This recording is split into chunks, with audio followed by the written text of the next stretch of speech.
All right, come join Kyle, John, and David as they go through what's on the playlist. Find out what's everyone's favourite at Chicken Soup for the Soul Entertainment. We have a few segments, to be honest. In and out points, no celebs and the gossip. Back in time where we're talking about the big M's, coming attractions, what the queue. Quick checks, who'll be laughing? You abundantly. Welcome to Dual Redundancy. Yes, welcome to Dual Redundancy, the only podcast we can hear all latest in television, entertainment news with too many hosts with exactly the same opinions. I'm one of those hosts, David Allen, and another one is John Berwick, and a third one is Kyle Bridger. I would consider myself more of a PGA to John's DGA to Dave's Golden Globe. He's just a Golden Globe. A sagging Golden Globe. See what I did there with SAG? You see what I did? I see what you did there. You see what I did? All right, yes, we will be talking about all those guilds, all those voting bodies, because we're in the middle of award season. In the last week, all these guilds and all these voting bodies dropped a lot of awards and nominations, so we're going to kind of round them all up, figure out what's going on with the Oscar race. Plus, we got some shows to talk about. A big premiere last night, HBO's The Last of Us. And then to go back to all those awards, movies and stuff, we're going to talk about two movies as well that are recently on HBO Max. A big HBO episode tonight. John, what's the first segment? In and Out Points. In, order out. In, order out. In, out.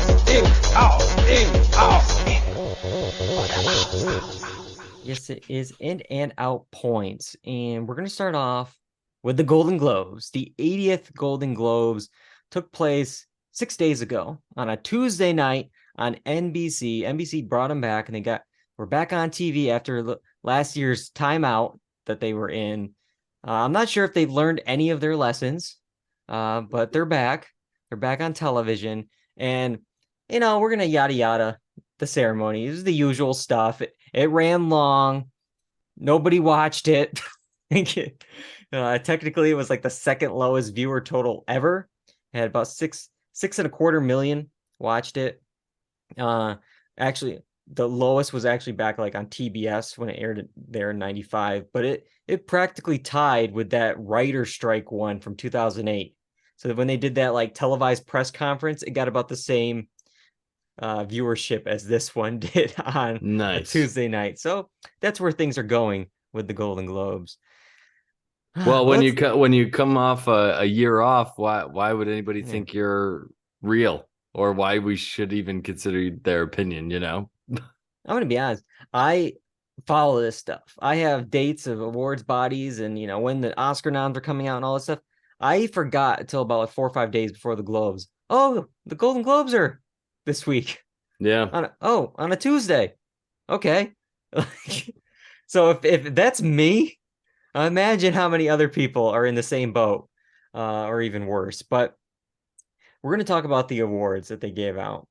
And I feel overall, I think they were a bit more safe Golden Globe wise than usual. Normally you get some real crazy, like out of left field winners. But I feel like at least with the film wins, they're kind of in line where the Oscars may end up going. Mm-hmm. Going into the night, the Banshees of Inisherin led with 8, followed by Everything Everywhere All at Once with 6. Then Babylon and The Fabelmans were next with 5 nominations. But then when you look at wins, it was pretty much 3 of those 4 films with multiple wins. And it was the Banshees of Inisherin with 3 wins, including Best Musical or Comedy Film. And then Everything Everywhere All at Once and The Fabelmans won 2 awards, the latter of which won Best Director and Best Film Drama.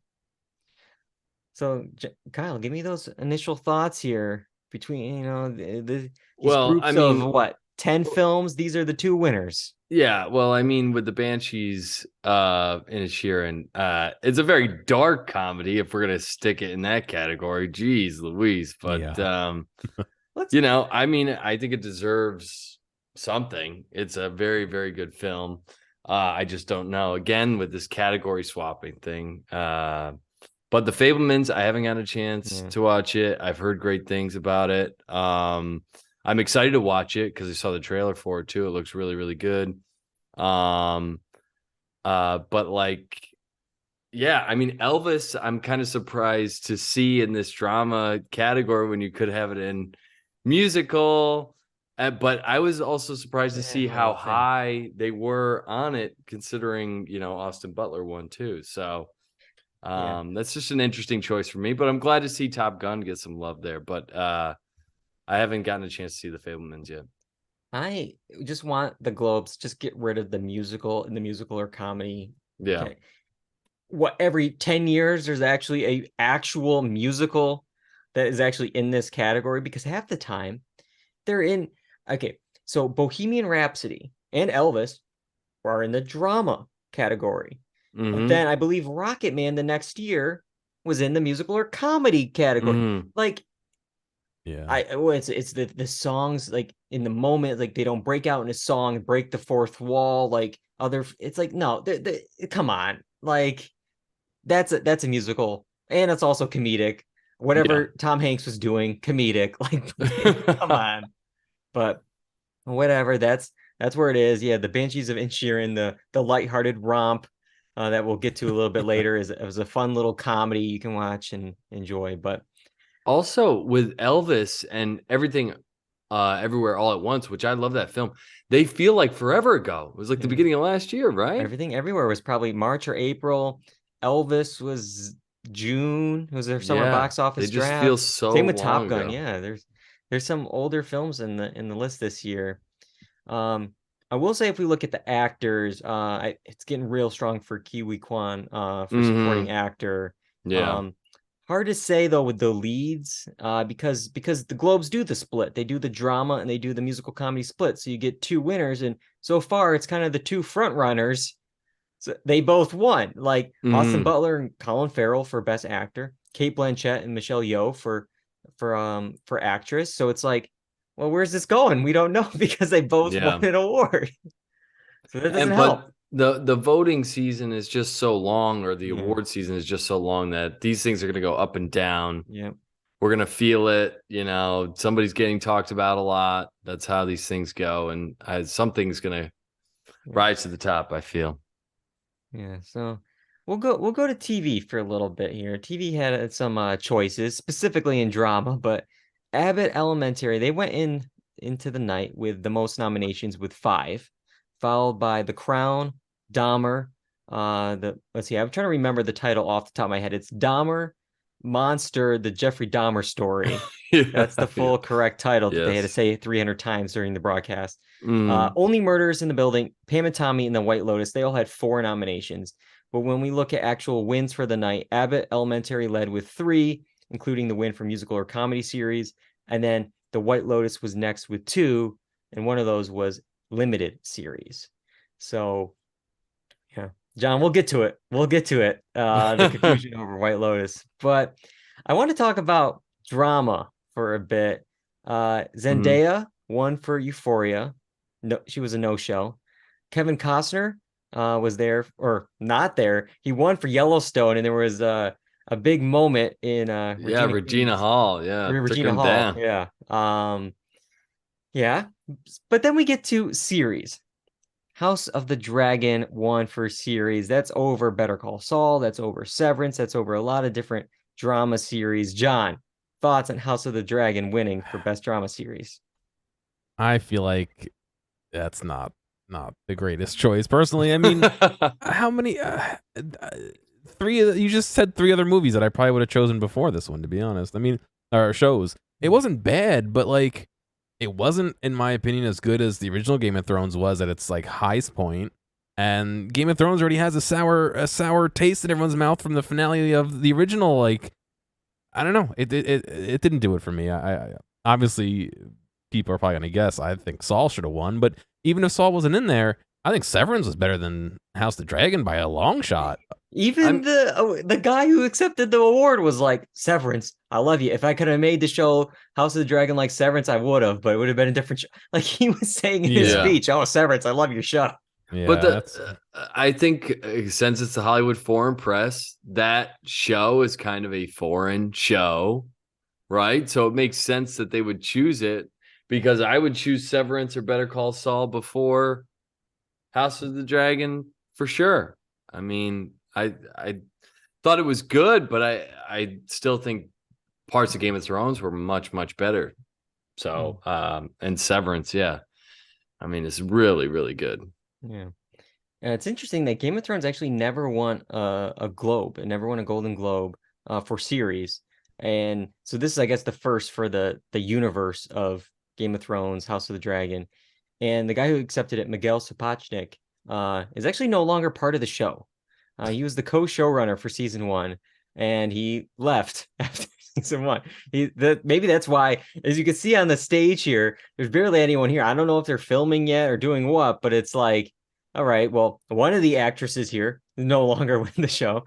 The guy accepting no longer with the show. It's like, okay, that's it. But yeah, I was bummed for Saul. Also bummed for Bob Odenkirk. I thought it was a kind of like this weird, ironic, poetic thing that Kevin Costner won, and with him not being there, he should have just went up on stage, because there was that one time he, you know, got somebody to believe he was Kevin Costner. So why not tonight? Like, make it full circle here. But yeah, so that was the Golden Globes. I don't have anything else really much to say about that. They feel like forever ago. It was just 6 days, but Yeah. yeah, let's move over to our next one here. And all the rest are all nominations at this point. On Wednesday of last week, we got the SAG nominations, the Screen Actors Guild, for both film and TV. And we're going to keep going with TV because we're in that world right now. Ozark led with 4 nominations, including Ensemble. And then there was also one for Jason Bateman, Laura Linney, and Julia Gardner. And then the other drama ensemble nominees include Better Call Saul, The Crown, Ozark, Severance, and The White Lotus. Meanwhile, comedy ensemble includes Abbott Elementary, Barry, The Bear, Hacks, and Only Murders in the Building. What do we think of this group, Kyle? I mean, they're pretty strong categories. And I think I think that all the usual players are there. Yeah. Abbott Elementary seems to be a juggernaut at this point. It's going to be tough to beat them. Yeah. Even though Barry was so good, The Bear was good, but Only Murders in the Building, I wouldn't be surprised for them to sneak in. They get a lot of love too. But these are both just stacked categories. Yeah, there's some strong series here. Yeah, I feel Barry, even though it's such a strong season, I feel like it's kind of, I don't know if it's just not as shiny anymore to some of the voting bodies and some of these newer shows like The Bear and Abbott Elementary and stuff like that. Drama ensemble, Ozark's still around. It's leading nominations. That feels like forever ago that we got those. But I feel like this voting body loves. They love Ozark. I mean, it has 4 nominations. Yeah. And so, yeah, so that's probably where it's gonna maybe end up going. Then again, I believe The Crown is also a strong one. Remember back in the day, I think it was like whoever had like the biggest cast had like the best chance. I remember like Orange is the New Black was always winning because it's like, oh my God, there's just so many people. Yeah, looking at it here, last year was Succession, and then the 2 years before that was The Crown. So that could be something there. And then it was This Is Us for a couple years. So yeah, so that's there's some really interesting choices though at the SAG Awards. They usually, they have their favorites. They have some big names that they like to include, and I got like Steve Carell for The Patient, Sam Elliott for 1883, Emily Blunt for The English. I never heard of that. Jessica Chastain for George and Tammy, also never heard of that. So there's a lot of big names, especially in this limited series, television, movie category. I have heard of George and Tammy. I just Showtime is one of those things that's outside my radar. I just don't get a chance to watch it that often. And I saw Blackbird was in Golden Globe. I don't know much about that either, which is and I thought it was interesting that Jonathan Banks is one of the leads for outstanding male actor. So that's interesting. Yeah, well, and that's what they do. They do a very interesting thing at the SAG Awards where instead of like doing lead and supporting, they group them together. So that's why you get somebody like Jonathan Banks, like normally supporting actor, for Emmys and stuff, but for here, they just group them all together. So he's up there in the top 5. He's there with Jason Bateman, Jeff Bridges, Bob Odenkirk, and Adam Scott. So yeah, top 5 for him. And then if you look at top 5 for female actor in a drama series, let's see, we have Jennifer Coolidge, Elizabeth Debicki, Zendaya, and then 2 performers from Ozark, Julia Garner and Laura Linney. Which means, sorry, John, no Ray Seahorn. That's within her category. It's like some categories, it's like it works out. Oh, you can move up to the big leagues, and then other ones, there's just too many. You know, I don't know if was she 6. I don't know. Was she just missed the cut? I don't know. But yeah. It's a shame because she's so good. And I just feel like right now it's so tough to beat Jennifer Coolidge. I mean, she's on everyone's mind and people love her. Definitely. Yeah, but it's going to be a while too because the Emmy she won back in September that was for season 1. So she could be up again in September and you'll be seeing her again possibly. But let's see, and I'll just run out. Let's see. Meanwhile, male actor for a comedy series, Anthony Carrigan and Bill Hader for Barry. So that's another supporting performer making it in. Then you have 2 from Only Murders, Steve Martin and Martin Short, and then Jeremy Allen White for The Bear. So I'm putting my money. He just won the Golden Globe. I think he won the Critics' Choice last night too. And you have 2 from Barry, 2 from Only Murders, and then just 1 from The Bear. I think Jeremy Allen White probably has it for that. But yeah. So let's see. Let's move over to film for a bit here. Film for the SAG Awards. Everything Everywhere All at Once and the Banshees of Inisherin again are leading with 5 nominations, and they got the the important ensemble nomination here, and they are joined with Babylon, The Fabelmans, and Women Talking. So those are your 5 like ensembles. Usually that's a good sign for the Oscars, with Best Picture and stuff when you get in there. But I will say, like, when you look at Babylon or The Fabelmans or Women Talking, it's like, well, that was your one. Or actually, I take it back. For Babylon and Women Talking, they only got 1 nomination, and this was their one. That's not great. That just shows, we like it, but we don't have like a lot of love for it. Meanwhile, Everything Everywhere, Banshees, 5 total nominations. That means 4 actors and ensembles in there.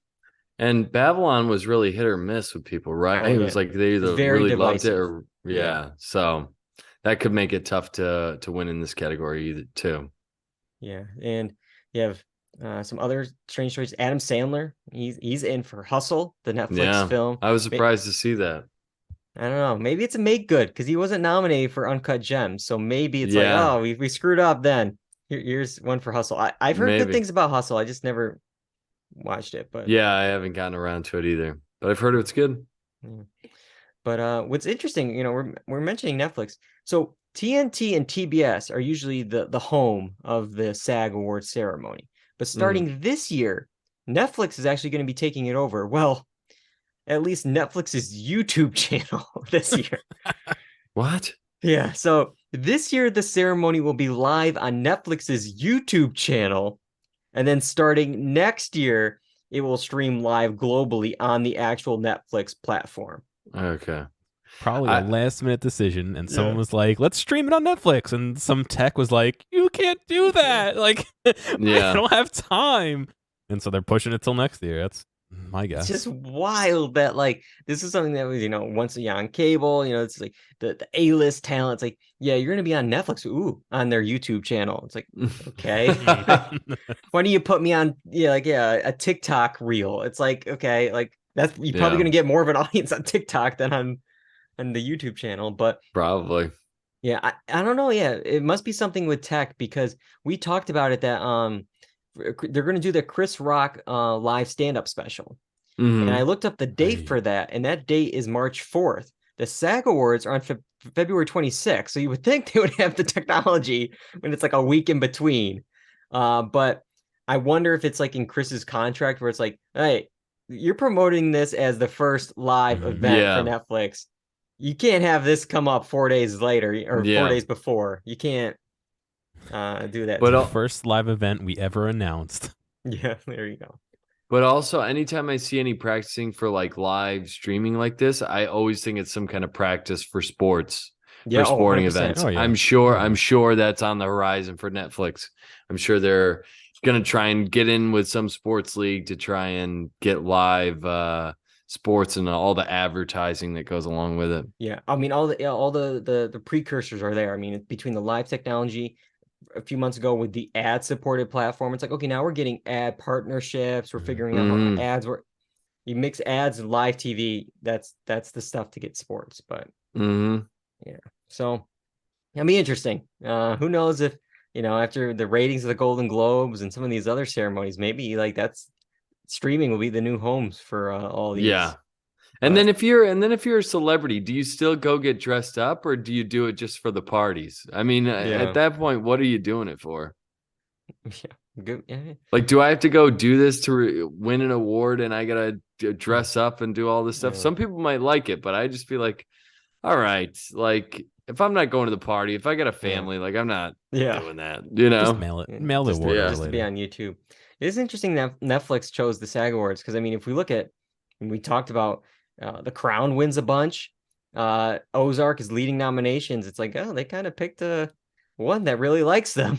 Stranger Mhm. Things won, a few years before that, so they know what they're getting themselves into. But all right, let's move over now to another guild. Also on Wednesday, we got the Directors Guild Awards for both film and TV. We'll keep going with film. Let's see. Our nominees are the directors Todd Field for Tar, Joseph Kosinski for Top Gun Maverick, Daniel Kwan and Daniel Scheinhardt for Everything Everywhere All at Once, Martin McDonough for The Banshees of Inisherin, and Steven Spielberg for The Fabelmans. That's your top 5 directors. Yeah, it's a tough category. That's a tough one. Now, let's see. Not all the times they match up. I mean, usually 4 of the 5 for Oscars normally match. It's pretty close, but there's always some wild card, that gets thrown in there. A lot of people were surprised on Wednesday to see Kosinski in there for Top Gun Maverick. Obviously a big film, but a lot of people thought it was going to be James Cameron.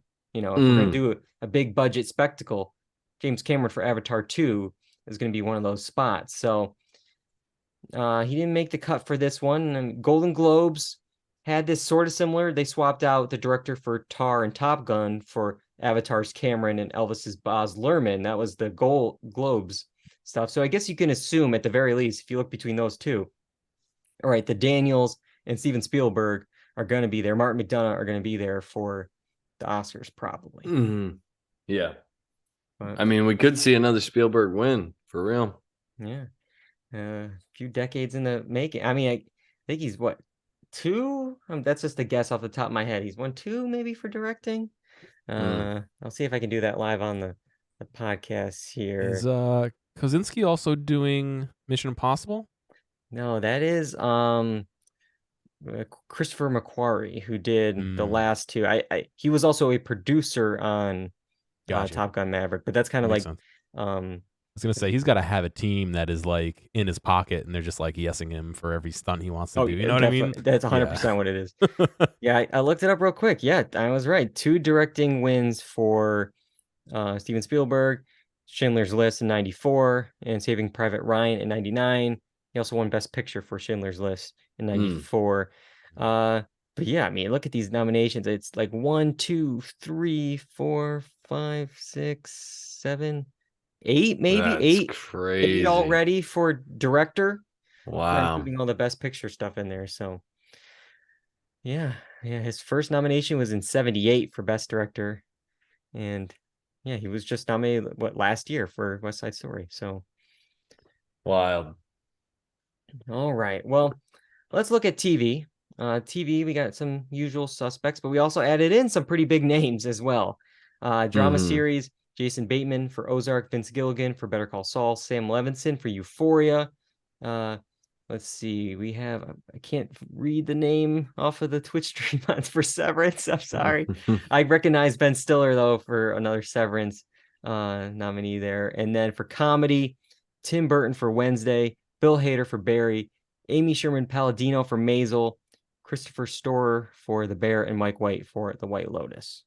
Is that Adif McCardle for Severance? I think so. Yes, for the drama nominee there. Thank you for, my eyes are not what they used to be. Oh, I'm squinting too, man. All right, so that's our group for a TV. Kyle, anyone stick out to you for that? I just feel like Jason Bateman is just an in at this point, no matter what, Yeah, of for course. Ozark. Yeah. I mean, the 2 for Severance. I'm down Mhm. with anything Severance Yeah. with directing, because that show was just so good. And then you just got heavy hitters in the comedy category.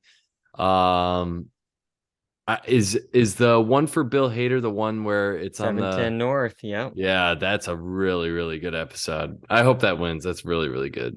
Yeah, you got Tim Burton making it in for Wednesday there. Yeah. Of course, you got a big film director Yeah, coming in of to course. do TV. You got, the Of Ben course, Stiller, gotta have him. you got to have him in there. But all right, let's move over now to Thursday's nominations, and those were the Producer Guild. The Producer Guild Awards for TV and film. Let's start with film. These are the nominees for that: Avatar: The Way of Water, The Banshees of Inisherin, Black Panther: Wakanda Forever, Elvis, Everything Everywhere All at Once, The Fabelmans, Glass Onion: A Knives Out Mystery, Tar, Top Gun: Maverick, and The Whale. Now, Well, I mean, this is just such a wide net. This could really go anywhere, right? I mean, there's just so much going on here. yeah, and these have a strong track record of matching the Best Picture noms. I mean, last year it was 80%. They got 8 out of the 10. In the last 4 years, the winner of this was the winner 75% of the time. So, 3 out of 4, this is whoever wins this usually, could win Best Picture. So this could be our 10 Best Picture nominees. The winner could be amongst this group. I'm looking at the list. I think they went pretty blockbustery. Yeah, I was thinking that too. Avatar, Black Panther, Top Gun, even Glass Onion, even though it wasn't at the box office, it's definitely a crowd favorite. There's some other films that we've mentioned tonight that are a little more indie, a little more, but then again, they also have The Whale, Tar, and like they have these smaller films in this list too. So a little bit of everything, everywhere, all at once. But yeah, so if we kind of look at everything we've talked about tonight, if we look at the PGA, the DGA, and the SAG Awards, and we have 3 films that got all 3. And coincidentally, they were the top 3 performers at the Golden Globes: The Banshees of Inisherin, Everything Everywhere All at Once, and The Fabelmans. So it's like, again, I don't want to advocate any gambling, but if you're going to put money on, what 3 films are going to make it the Best Picture nominations on Oscar morning, pretty safe to say it's these 3 for sure are going to be on there. But you think anything else is in the top tier, Kyle, for Oscar noms and stuff like that? No, I was thinking definitely Banshees and Everything Everywhere All at Once are really getting a lot of headlines lately, and I'm hearing good things about The Fabelmans. So I am not surprised by that at all. I can't wait to watch The Fabelmans, and I'm down with those. Yeah. It's one of those years where it's like there's always like every year it's like, oh, it's between these 2, and it's like, I guess like I like this one over the other one. I feel like it's but more the open, third one I always like the most, and it's like this year it's like, okay, I really liked Everything Everywhere. I liked Banshees. I haven't seen Fabelmans yet, but I'm excited to. It's like these are the top 3. I'm not gonna complain. Like, yeah. But yeah, it's like, so Banshees and Fabelmans, they won the Golden Globe Top Award. Everything Everywhere, though, was a huge winner last night at the Critics' Choice Awards. It had 5 wins. It led with 5 wins, including picture, director, screenplay, editing, and supporting actor. Who did? So, Everything Everywhere. Oh, okay, yeah. So Oscar nomination voting is happening right now. So it's like, oh, maybe this Critics' Choice thing, we'll see like a big amount of nominations on. Yeah. But then again, of course, you're going to see a lot of articles saying leading with 12 nominations. Avatar: The Way of Water. It's because, well, yeah, it's like every below the line category is going to have Avatar. Yeah, for sure. sure. For But- sure.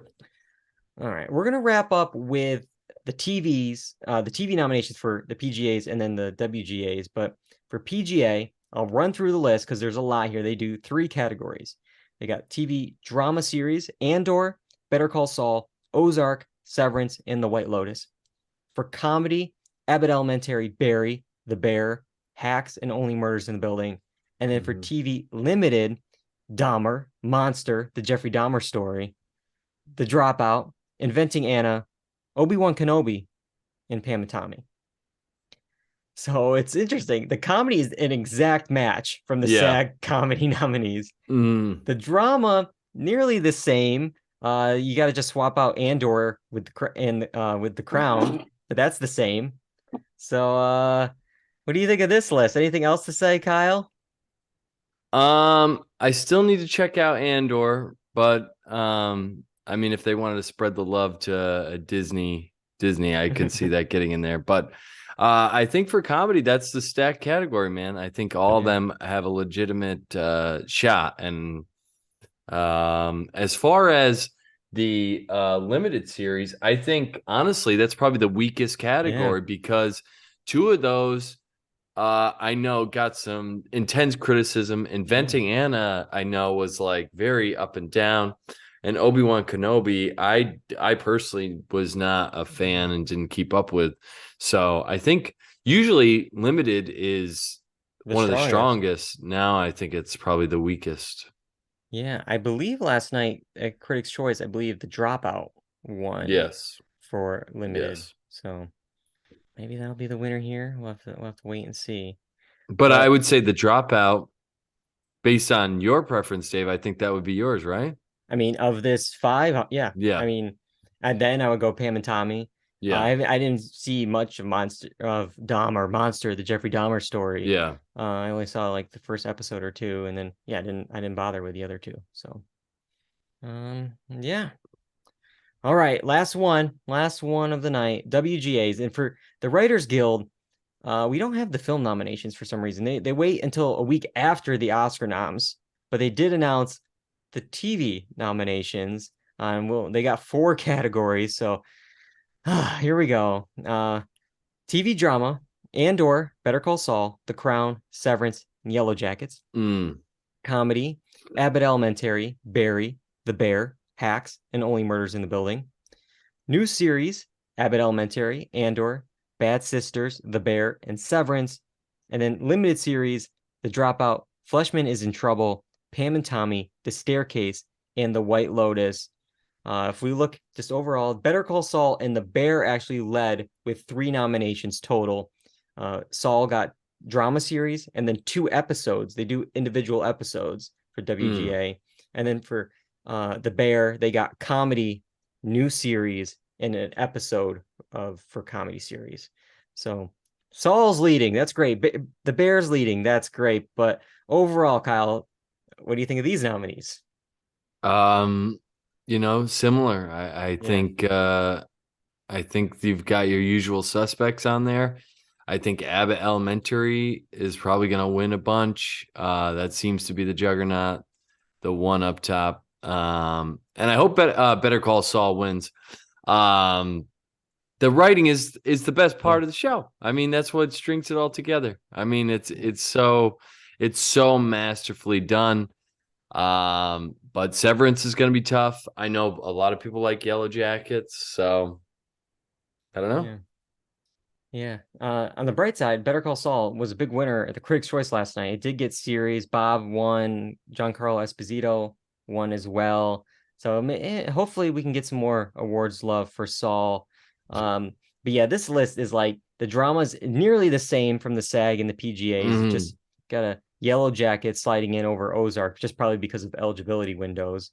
And then if we look at, let's see, TV comedy, it's 3 for 3. SAG, PGA, and WGA, and they all match. It's the same 5 shows. Yeah. So there you go. But all right. Well, that is our awards roundup. But I have one last thing to mention here because we've been talking about all night. The White Lotus. We've mentioned The White Lotus a lot here.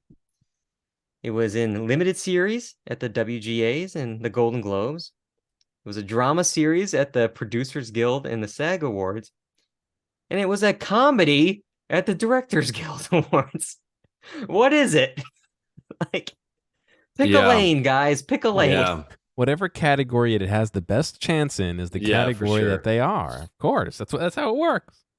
It's just, it's wild. It's just, like we discussed why in our Emmy episode, because it shouldn't have been technically a limited series for the Emmys season 1 back in September, because like a character does go over. Normally it's supposed to be all new characters, no ongoing storylines, but they made an exception because Jennifer Coolidge was a part of an ensemble. It wasn't the lead character. She was a supporting character, but it's like, okay, I guess. But then all these other ones are like, no, for these two, it's limited. These two, it's drama. For this one, we'll just say comedy.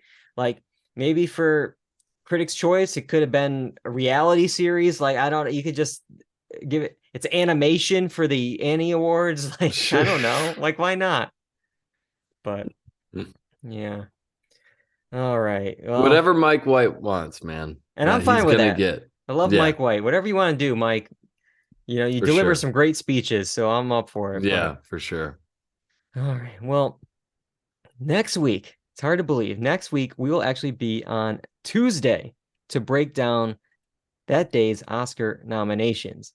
We're going to be live at 8 p.m. Eastern on Twitch, but if you can't join us then, you can, of course, find the playback on YouTube, the audio version on Apple Podcasts, Spotify, or wherever you get your podcasts.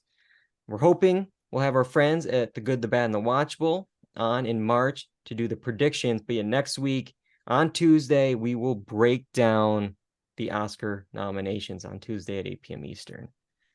Now, we've been talking a lot about one certain movie. We should probably talk about it. We have some time. We're going to do some mini reviews of some new releases on HBO Max after finally being out of theaters. John, what's the sound clip?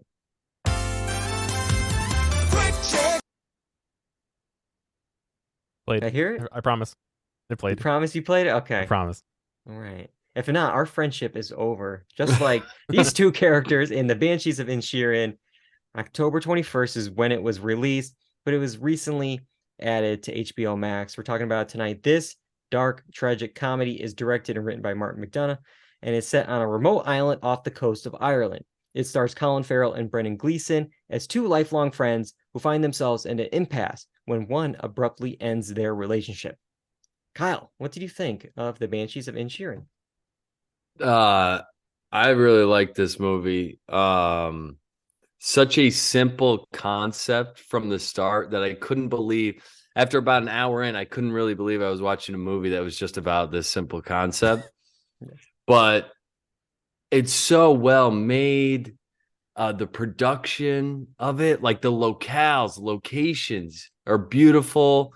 And it's this brutal story in this beautiful location. It just reminded me of growing up like in a small town, and you would have like these weird stories of families from the past and you didn't know how it ended up happening. And this is what it felt like. It's just like, maybe it was something as simple as like one person was like, I've just had it with you, And so it reminded me of that a lot. And just the performances as well were really, really good. Yeah. I really, really enjoyed this movie. Yeah, I definitely agree with the performances. I've always loved Brendan Gleeson, and he's great here with Colin Farrell. And you got a comedic performance from Barry Keoghan as playing Dominic.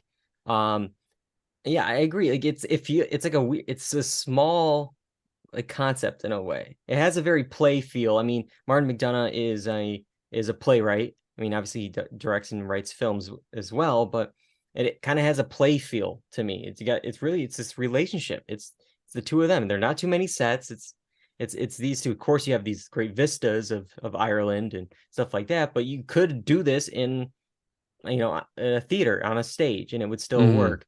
A smarter person could figure out what's going on, but there's definitely something going on with the Irish Civil Wars kind of pretty much playing out in the background. And, I believe that, resulted in the same side fighting one another, and there's definitely something here with the two of them fighting against each other. There's no actual banshees as far as I can tell, but I mean, the Mrs. McCormick old woman character in the background definitely was foreboding, and something was going on for there. sure.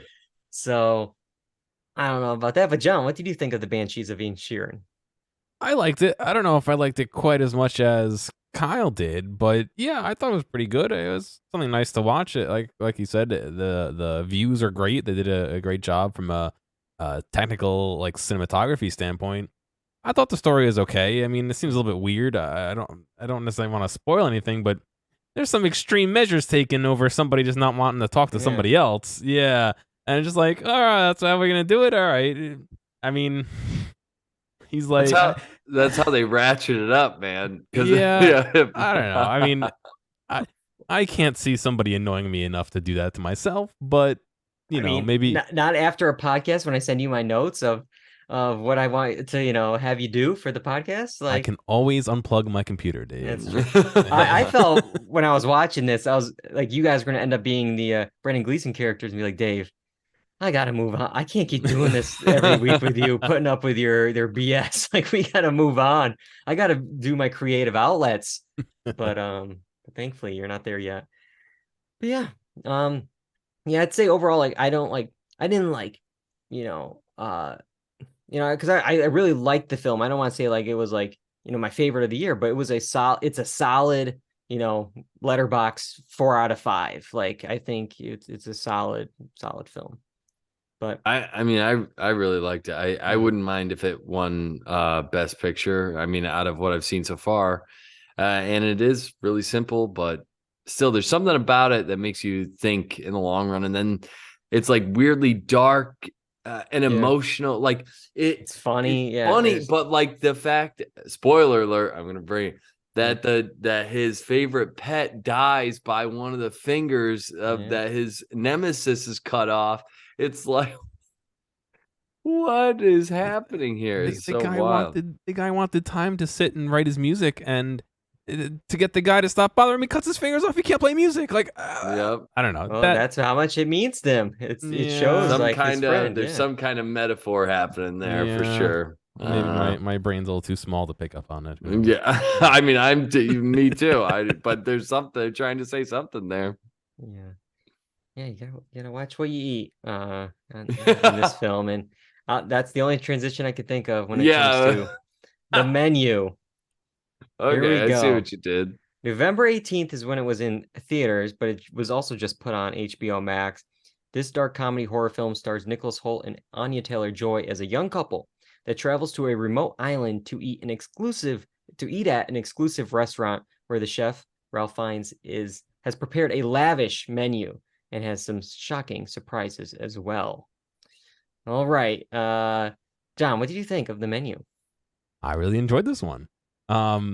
It gave me, it's going to sound weird, kind of like Seven or the Memento vibes almost, but not quite the same way, because those were a little bit more mystery than this. But yeah, I really enjoyed this. This is the field of kind of almost horror that I like, where it's kind of slow and unraveling, and it's not surprise and jump scares, but it's just a little bit weird and a little bit creepy, and it just, every single thing ratchets it up just a tiny bit, and it's that long suspense, not the quick payoffs, so I really enjoyed it. I thought it was very well done. Yeah, Kyle, what about you? I like this one as well. I might not be as high on it as John, but I like the performances. It was definitely eerie throughout. It kept you on your toes.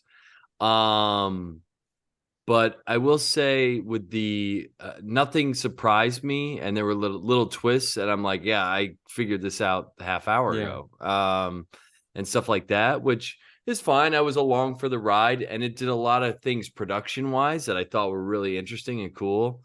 But there were moments in the story where I was let down, and where I was maybe confused as well. But overall, I liked it. I thought it was interesting, and that the horror elements to it definitely were creepy. Yeah, I think I'm with you on that. Where I like the film, but I feel like I like the beginning more than the end. Maybe it was like the word of mouth I've heard about this film building up over time, that I had a lot of ideas of where this was going and what the menu actually was going to be. And I kind of was like let down by some of the answers when we got towards the end. I was still along for the ride, but like, you know, I like the build up in like the anticipation of where this is going, that the first half of the movie really set up, that maybe I just got in my own head of like what the outcome was going to be, like, because there was playing the long game for a while, and then it was all of a sudden like course 4 or whatever it was, we dial it up to 100 all of a sudden with the man's like suicide. And it's like there's lots of questions I have by the end of like, okay, what's the staff going on with this? Like, how did this whole Coast Guard fake out thing even like was planned and happened, and the whole burger, like there's a lot going on with that, but still a lot of fun and like shocking moments along the way. I love the dark twisted game that the chef was playing on Nicholas Hoult, and like just making him cook his own BS there. And it's just like, I just love, there's like a line where he's just like, oh, he must have a new dicing method that we were unaware of. Like, but yeah, Nicholas Hoult is so good at playing like these like SOB like characters, this and the Great. And but what was funny is like initially you like that character, you were along with him, and then you're like, this guy sucks. So and like they all have a reason that they are gonna make meet ends meet. And well, I like, there was one where it's like, oh, where did you go, or did you have student loans? Like, yeah, or no, was it no? And it's like, no. Where did you go to school? Brown. Okay, you're dead. But that was good. There were moments of this movie that were really funny. So all right, that was the menu. Both of these are on HBO Max, including our next show we're going to be talking about. In order to talk about it, we have to go back, so send us back. We're back, baby. Gotta get back in time. The Last of Us, the series premiere. Now, this series is based on the video game of the same name, and it comes from the creator of Chernobyl, as well as the writer of Scary Movie 3 and 4 and The Hangover Parts 2 and 3. What a resume to have those and Chernobyl. And dude, Chernobyl was badass. That show was so good. So this series follows Joel, played by Pedro Pascal, as a smuggler tasked with escorting a teenager across a post-apocalyptic United States. All right, I'm sure John has played this. John, what did you think of the game, and what did you think of this adaptation on HBO? It's been 4 or 5 years since I played the game, so I'm going to try and remember as much as I can. I know we'll get into it, but so far we have mirrored the game very closely, which I think is good. Obviously, the writers of the game spent a lot of time to make it a compelling story. There was a second game; they've won multiple awards.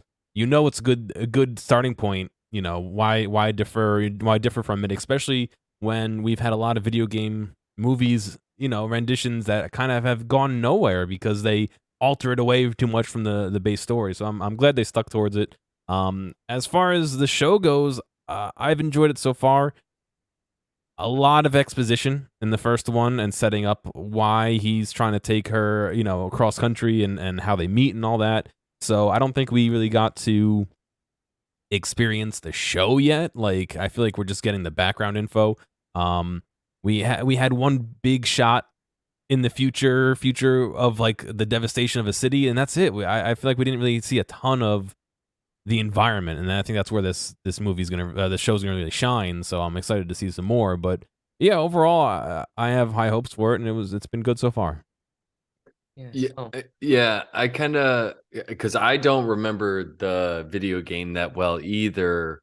Because I don't remember the character of Tess being in it so much early on and helping Joel out as much. But I agree with you. I mean, you just think about how much exposition had to go into this because, Mhm. and then where they end up at the end of the show, end of the episode, you're like, wow, nothing really happened, but like a lot happened. We had to figure out how this fungus spreads. Then we have to set up a storyline where we care enough about a little girl to have her killed off, to then give Joel his whole arc of why he does what he does. So that's a lot. And then we need to get some kind of makeup. How are they going to do that production wise? We need to see that. And I think they did a good job of, in those limited moments, giving us what we may see in the future. I think if the show is like this throughout, I'm going to feel like let down, but we got to know that these like clicker people are going to be massive parts of this show moving forward. And I'm trying to think. I think to get to this point in the game, it was like 2 hours, 3 hours, or something like that. I if I remember That's correctly, I'd have to wild. double check it, but it's a lot, and it Lot. doesn't feel slow in the game. But obviously, there's a little bit of exploration and stuff you can do in the city, which we kind of gloss over. There's the whole like before anything even happens, you get to like interact with the characters. So there's more stuff to do in the game, but yeah, they had a lot to pack into the episode. So I'm not surprised that it felt like an exposition episode, but it didn't feel like a bad exposition. Episode. No. How many times have we watched a show and been like, the first episode was just too much, and this doesn't feel like it. It feels like it was got done what it had to do. Yeah, I think it was a very good pilot episode of a show about a video game, because we have not had either show or movie about a video game that's been really, really good. So because I know nothing about the video game, and I thought I was really into this. I thought it was a great premiere, gripping stuff. I mean, even starting off with like, sure, we got some exposition about like, fungus and like how an apocalypse could happen with that like 1960s talk show. But even that scene, that opening cold open, I was like, this is interesting. Even just like, it plays off. It's like a little bit of a jokey 1960s banter. And then it gets like serious. And then it starts seeing, oh, this sounds like, like a COVID thing. And then it's like, oh, like, this is possible. Like this could actually happen. And then we cut to, the whole fall of 2003. And then we get to see the new world in 2023. There's so much going on. And anytime you have kind of like a lead up to an apocalypse, I feel like that's always just exciting. TV or, a movie, you get the sirens in the background. I mean, there was a scene with the old woman that was in the background, out of focus, when she was looking for a DVD or something, and she was like dying or something, getting affected, and it was just like chilling. Like it was just like oh, like, and I know a series like Fear of the Walking Dead, when it was initially announced, it was built as like, oh, it's the fall, and we'll see how we get to The Walking Dead later on. And after like the first 6 episodes, it kind of yada yada, and then it was like, oh, time jump, now we're at the apocalypse. And obviously we kind of jumped here to get to that point, but I just thought like anytime you see a fall like this, on TV or in a movie, it's like it's always going to be exciting stuff. So I'm curious to see, if like for me, I'm like, oh, am I going to like the future episodes if it just becomes like a journey thing? But it sounds like you guys are like, no, that's the good stuff. So it's like if this is the bar now, and it only is going to get better, I'm excited. Yeah, I think so. And I just looked. It took me over an hour and 50 minutes to get to where the episode ended from the game. Wow. So they definitely had to squish it a bit, but that's, again, maybe not a bad thing. You distill it down and you set yourself up. But yeah, I have some hope, especially when they're, as they said, there's a lot of area between where they're going, and there's a lot of emptiness, but there's also a lot of the people affected by the virus. So I think we're going to see a lot of times where it's landscapes and cities that are wrecked, where they're able to take some time and explore and have some nice set pieces, and we're also going to get some more action. So yeah, and that truck sequence I thought was so good. With she's picked up by her dad and her uncle there in the truck, and we're seeing all of this action like from her point of view, and it's just like it just is moving. Like we are driving along fast speeds with her. It doesn't stop and slow down. And it's like almost had like a video game-esque feel because it's the POV. And then I'm looking up images for the show. It was the image from the video game, which is like, they borrowed so much from the video game. You only can see and hear what's going on from like the car and her perspective. I just thought that whole sequence just was really good. Yeah. Almost 1-for-1. Almost. Yeah. I think this is a good way to pay homage to a show, to the video game, in the show. And I don't know why, like, this was done, I feel like, seamlessly within the production, whereas other movies and TV shows that have done this are like trying to shoehorn it in or like force it into a place where it shouldn't be. But this was like the best way to do it. And I felt, even though the game is third person, this felt more like first person as well. But still, it felt like an homage to the game, even though they're two different things, you know? Yeah. And I want to admit it too. I got a little bit tricked, I thought, with the thing of the show, because I didn't look at the poster too closely. So I was just like, oh, like it's Pedro Pascal and a young girl. This is going to be the young girl that he's going to go cross country with. And sorry, uncle, you're not going to make it. It's the two of them. And so I was surprised to see her shot. And especially because like there's a scene like in the truck when they're talking about like, oh, it's, if you went to the city, you might have been infected. And I don't know if like the city was like where she went to get the clock fixed or the watch fixed, or if that was just a town versus city. I don't know. That was a town, yeah. Yeah, but still, it's like, oh, she went into this thing when she wasn't supposed to, or like an extra trip. And it's like, oh, they're setting up, maybe she's gonna get the virus, and stuff like that. It's like, nope, she's not gonna make it past halfway through this episode. But yeah, real quick nitpick is a watch that was his and was fixed with his money. Is that a good gift? I don't think they're really caring that much, because she wanted him to buy his own cake for his birthday. I think it's more of the thought than the I stole your money and I took your watch in to get it fixed. But she gave the change back. Yeah, that's true. And like, it's those things that you don't want to deal with, but you would be happy if they were dealt with, or like gifts that you wouldn't necessarily buy yourself, but you like it.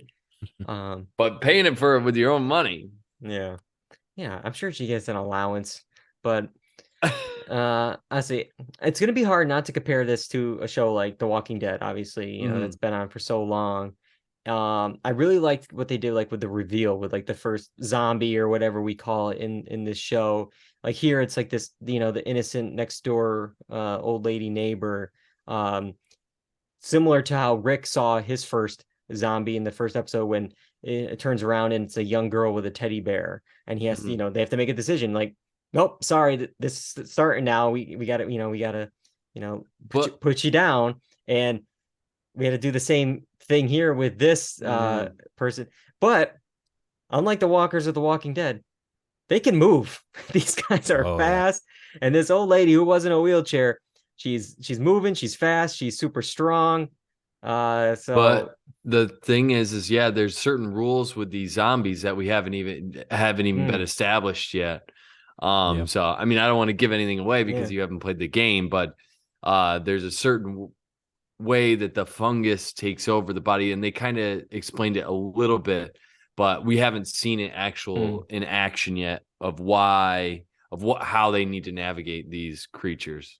That, and because it's a video game, there's a couple different almost like types of zombies. So I'm sure we'll get to see some of those as this progresses. Yeah. And I'll say, I feel like the world of Boston 2023 feels like really kind of fleshed out. They all have their own new policies and like just their day-to-days. And like there's that line for that communication guy, radio station code thing, where it's like, yeah, that would make sense. Like there would be somebody behind a microphone trying to get the message out. Like there's things in the world where it's like, yeah, that would be how, if the world went to crap, that this is what would happen. They have that little machine to detect infection. And again, another kind of, not fake out for me, but like the young kid we get there, coming in. At first I thought, oh, they were giving him the vaccine. It's like, oh, because it turned red. It's like, nope, it turned red and they were not giving him a vaccine. And then we find out at the end with the same machine that Ellie, our lead character here, has it. and the timing of the reveal was great right after the fight with the cop. But she's had it for I guess 3 weeks or something. She seems okay. So I don't know. Is she the cure? Is she that's what the whole mission is here is get her to the scientists and get this thing figured out. But we also have rival factions too. Mhm. So that's Yep. playing a part in all this as well. Yeah, so it's interesting. Yeah, the rest of the series, it looks like it's going to be the adventure between, Pedro Pascal and, someone he doesn't want to be around, which is the Mandalorian. At least the first season of the Mandalorian. I am worried about the other character, the adult woman that's with them. I don't know her name, but she's not in the poster. She's not in the log line of the show. So I'm putting two to two together here, and I'm getting Yeah. 4. But here's I don't remember Tess being a big part of the game, but doesn't she come back in the second video game? Or am I making that up? I I can't never remember. played the second one. Oh man, Yeah, I I'm know. pretty sure. I don't know. I don't remember. I don't It's Who been knows? so long. It could be one of those things like Game of Thrones or even The Walking Dead, where it's like, hey, we got the source material. We can take some of it, but we can also Yeah. go off and do our own thing at points. We can switch things around. Mm. So who knows what's going to end up happening? But yeah, like when I saw the poster, I'm like, oh, that's interesting. Good Not in the opportunity poster. for a web series or something about what she did in the meantime. Just a Mhm. supplemental material to the world. Yeah. Who knows? Yeah. But yeah, I'm excited to learn more about the world and like, yeah, this infection. I mean, we at one point we had these two characters exploring. They're in like this basement thing or whatever, and they see some freshly fungied body on the wall. And I like how I think Pedro Pascal's like, yeah, maybe down here is where he was infected. And it's just like, well, I'm curious. It's like, well, okay, so I guess no mask. Like you don't need a mask this close to it. Yeah. But then the girl at the end, she has the disease. It's like, I'll get away from me. It's like, wait, how is like so again, I'm curious, like how's it spread? How's it, take a hold? How long is contact? Like there's so many rules I don't know yet. But I'm interested to So see. on the wall, there was a poster about how Yeah. long someone would get infected Oh. from wounds in different parts of their bodies. So that was a little bit of a clue. But yeah, I think they'll kind of delve more into it as we explore a bit more. And speaking of clues here, there's this kind of radio that he gets messages from, depending on what decade the song is from. And I believe the song at the end is 1987's Never Let Me Down Again by Depeche Mode. Now, each decade had its own code, and we didn't see what the 80s meant, but Ellie guessed, that must mean trouble. So that's my assumption here that there's a song from the 80s playing, so trouble is afoot. Yeah. And I don't know if that's, from where he would have been around there, or just we know it's going to be trouble for Joel coming up. I think Is it I don't know. literal or Yeah. meta? Yeah. Yeah. Exactly. Yeah. But then the radio DJ is like, no, it's actually just a good song. I just wanted to play it. It's not, Joel, this one's not for you. I just wanted to play a little. But yeah, so we'll wait and see. I'm definitely in. I'm excited. I'm actually really into this show, and I'm assuming you guys are as well. Yeah. Oh yeah. Yeah, I'm excited. I'm hoping it stays up like this and doesn't get to be a mess like most video game shows or movies do. Yeah, that's always the worry, but hopefully they'll continue with their current heading and knock it out of the park. We'll see. All right. And we'll wait and see on that. But we'll probably check in once it wraps up season 1, whenever that is. But next week, we really have two opposite ends of the spectrum here. We're going to be talking about the Oscar nominations as well as that 90s show. Those are the two big things coming out in the next week. So yeah, so it's going to be a Tuesday night show because Oscar nominations are on Tuesday morning. So Tuesday night, 8 p.m. Eastern, on Twitch, twitch.tv/Dual Redundancy. If you can't find it, that night, it's going to be on YouTube. It's going to be on Apple Podcasts, Spotify, the blog, dualredundancy.com. But it's always a fun one to watch live on Twitch if you can make it. You can also follow us on Twitter and on Instagram at Dual Redundancy, so you know what we're talking about and when. And I got to thank both you guys for joining me tonight, breaking down a lot of awards, watching The Last of Us and these movies. So much to do. Couldn't do it without you guys. Yep. But until next time, I'm David Allen. I'm Jeff Berwick. And I'm Kyle Bridger. And that's all we got for Dual Redundancy. Goodbye, everybody.